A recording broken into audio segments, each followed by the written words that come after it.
ইতিমধ্যেই লোকসভা ভোটে ঢাকি কাঠি পড়ে গেছে। আর লোকসভা ভোটের মাঝেই কিন্তু রাজ্য রাজনীতিতে হুলস্থুল, বিভিন্ন দুর্নীতি কাণ্ডে একেবারে তেড়ে ফুঁড়ে অ্যাকশন শুরু করেছে এনআইএ, ইডি, সিবিআই, বিভিন্ন কেন্দ্রীয় তদন্তকারী সংস্থাগুলি, যার বিরুদ্ধে তৃণমূল ইতিমধ্যেই নির্বাচন কমিশনের কাছে নালিশ জানাতে গিয়ে একেবারে ধুন্ধুমার কাণ্ড বাঁধিয়ে দিয়েছে দিল্লিতে।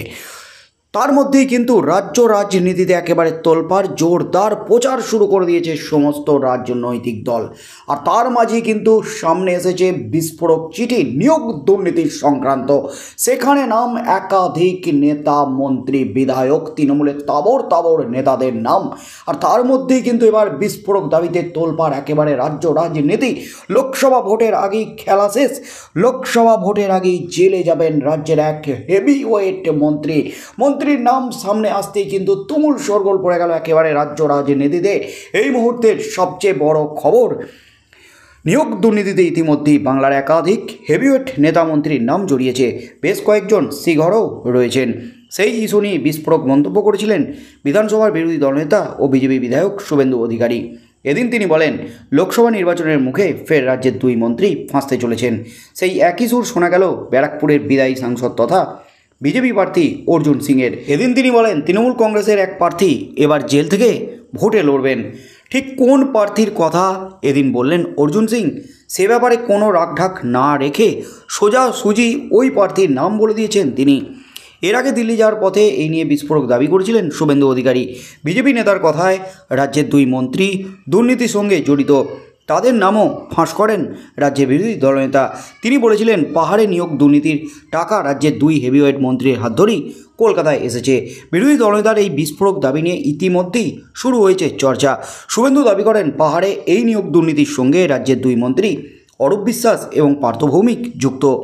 এদিন অর্জুনও সেই একই সুর টেনে বলেন, তার প্রতিপক্ষ রাজ্যের মন্ত্রী তৃণমূলের প্রার্থী পার্থ ভৌমিক এবার জেলে যাবেন, তিহার জেলে বসেই ভোট কাটাবেন বলে দাবি করেন অর্জুন সিং। বিকেলে নওপাড়া বিধানসভা কেন্দ্রের গারুলিয়ায় ভোট প্রচারে যান অর্জুন। সেখানে গিয়ে সংবাদ মাধ্যমে প্রশ্নে অর্জুন সিং বলেন, আগে একাধিকবার বলেছিলাম সন্দেশখালী থেকে নৈহাটিতে সিবিআই এসে পৌঁছাবে। এবার পাহাড়ে নিয়োগ দুর্নীতিতে তৃণমূল প্রার্থী পার্থ ভৌমিকের নাম জড়িয়েছে। খুব শীঘ্রই উনি তিহার জেলে বসে নির্বাচনে লড়বেন। প্রসঙ্গত, পাহাড়ে যে বিপুল পরিমাণ টাকা নিয়োগ দুর্নীতিতে তোলা হয়েছিল, এর বড় অংশ অরূপ বিশ্বাসের মাধ্যমে কলকাতায় পৌঁছেছে। জড়িত রয়েছেন মন্ত্রী তথা ব্যারাকপুরের তৃণমূল প্রার্থী পার্থ ভৌমিকও। এমনই কিন্তু বিস্ফোরক দাবি করেছেন শুভেন্দু অধিকারী। আর শুভেন্দু অধিকারীর কথার সুর টেনেই কিন্তু একেবারে পাল্টা দিলেন অর্জুন সিং। তিনি কিন্তু বিস্ফোরক দাবি করলেন। অর্জুন সিং 2021 বিধানসভা নির্বাচনের পর ফের তৃণমূলে যোগ দিয়েছিলেন। আর তৃণমূলে যোগদান করেছিলেন, তাকে নাকি টোপ দিয়ে নিয়ে আসা হয়েছিল 2024 লোকসভা নির্বাচনে তাকে ব্যারাকপুর থেকে টিকিট দেওয়া হবে। ব্যারাকপুরের টিকিট না পেয়ে কিন্তু রাজ্য রাজনীতিতে একেবারে শোরগোল ফেলে দিয়েছিলেন অর্জুন সিং। অর্জুন সিং তৃণমূলের টিকিট না পেয়ে খুব উগড়ে দিয়ে বিজেপিতে যোগ দিয়েছিলেন। আর বিজেপিতে যোগ দিয়ে কিন্তু তৃণমূলের মন্ত্রী বিরুদ্ধে ফাটালেন বড় সড় বোমা পার্থ ভৌমিক, যিনি ব্যারাকপুরে অর্জুন সিংয়ের বিরুদ্ধে প্রার্থী হয়েছেন তৃণমূল কংগ্রেস থেকে। সেই পার্থ ভৌমিক তিনি তিহারে বসেই ভোট করবেন, এমনই কিন্তু বিস্ফোরক দাবি করেছেন অর্জুন সিং। অর্থাৎ নিয়োগ দুর্নীতিকাণ্ডে এবার পার্থ ভৌমিক তিহার জেলে যাচ্ছেন। ইডি পার্থ ভৌমিককে তিহার জেলে নিয়ে যাবে, দিল্লি নিয়ে যাবে, এমনই কিন্তু বিস্ফোরক দাবি করলেন অর্জুন সিং। আগামী দিনে রাজ্য রাজনীতিতে কি হতে চলেছে, বিজেপির নেতাদের বা শুভেন্দু অধিকারী যা দাবি করেছেন আগে, সেই মতোই কিন্তু ইডি সিবিআই পদক্ষেপ নিয়েছে। আর এবার কিন্তু রাজ্যের দুই মন্ত্রীর নামে বিস্ফোরক দাবি করেছেন শুভেন্দু অধিকারী, অর্জুন সিং।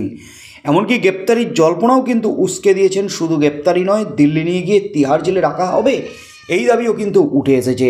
এরপর ইডি, সিবিআই বা কেন্দ্রীয় তদন্তকারী সংস্থাগুলি নিয়োগ দুর্নীতি কাণ্ডে অর্জুন সিং এবং শুভেন্দু অধিকারীর দাবি মতো পার্থ ভৌমিক ও অরূপ বিশ্বাসের বিরুদ্ধে ভোটের আগে কোনো পদক্ষেপ নেয় কিনা, যে গ্রেপ্তারির জল্পনা উঠিয়ে দিয়েছেন, উস্কে দিয়েছেন, গ্রেপ্তার হন কিনা সত্যি রাজ্যের মন্ত্রীরা, সেদিকেই চোখ থাকবে গোটা রাজ্যের।